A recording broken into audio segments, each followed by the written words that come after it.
Olá pessoal, bom dia. Continuando nossas conversas sobre cirurgia plástica facial, vou voltar a falar um pouquinho sobre orelha de abano.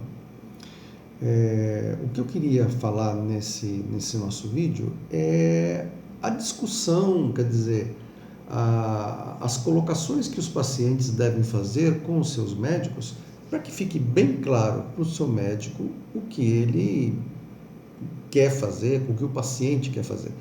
Inclusive para que o médico possa argumentar com o paciente se isso deve ser feito ou não. A minha orelha é uma orelha legal. A minha orelha, quando a gente olha, quando eu estou olhando de frente, eu consigo visualizar as duas orelhas. Uma orelha em que você, olhando de frente, não vê, você fica parecendo um ET. Então, as pessoas têm que entender, os pacientes têm que entender que um pouco você tem que visualizar a orelha, né? A ponto de que se você fizer uma leve torção do rosto, esse lado eu já deixo de ver, ou vice-versa, esse lado eu deixo de ver. Então, uma orelha, ela existe, ela tem que ser vista.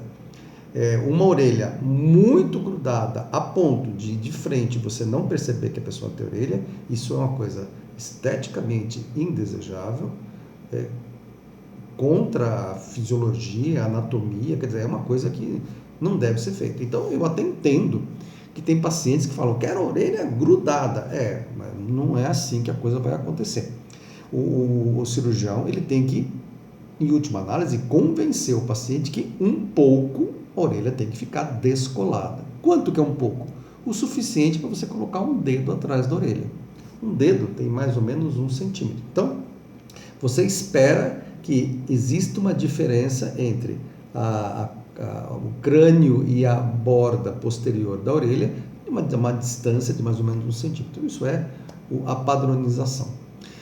Uma queixa muito comum é que a ponta da orelha fique às vezes um pouquinho saliente. Na verdade, quando a ponta fica um pouquinho saliente, é um defeito de técnica, né?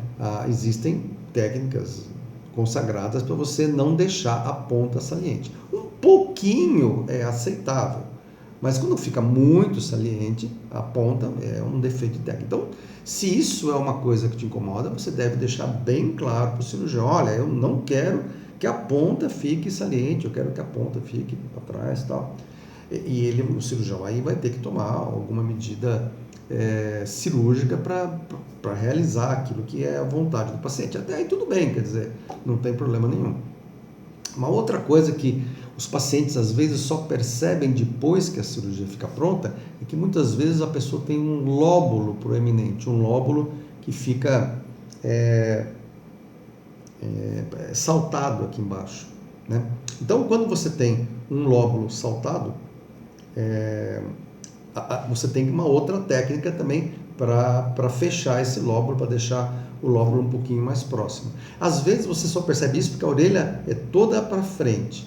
Quando o médico reposiciona a orelha, mas esquece de reposicionar o lóbulo, esse lóbulo fica saltado, e isso incomoda. Então, assim, é importante que o paciente, junto com o médico, faça uma avaliação e veja se a pessoa tem uma tendência de ter esse lóbulo proeminente ou lóbulo saltado, e antes da cirurgia combine se quer fazer alguma coisa ou não. Então, é importante que o paciente faça uma análise da orelha, veja aquilo que realmente lhe incomoda. Os 3 pontos principais são a orelha descolada, né?